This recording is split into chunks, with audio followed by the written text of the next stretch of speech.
হ্যাঁ, এটা কি বলল? অনেক ছেলে পেলে আছে, কোনো একটা ছেলে যদি একটু বলে চলো ভাই নামাজ, হ্যাঁ রে বাপরে, নতুন করে বুজুর্গ না হয়েছে, আজীবন করছে বাটফারি, অনাইছে তাই নেই নামাজ পড়তে।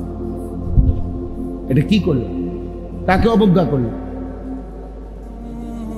কাকে তুচ্ছ তাচ্ছিল্য করলো? সে তোমাকে নামাজের কথা বলছে, সে তোমারে আল্লাহর কথা বলছে, সে তোমাকে আখিরাতের কথা বলছে। এজন্য দ্বীনকে অবজ্ঞা করা,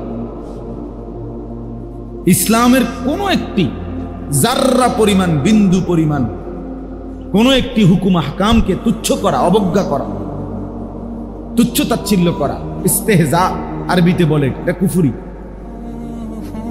এটা মনে রাখবে।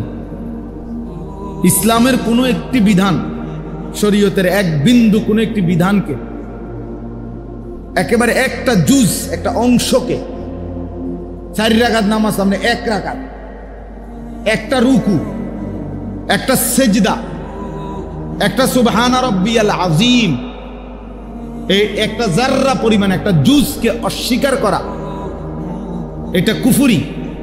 অবজ্ঞা করা, তুচ্ছ তাচ্ছিল্য করা, এটাও কুফর।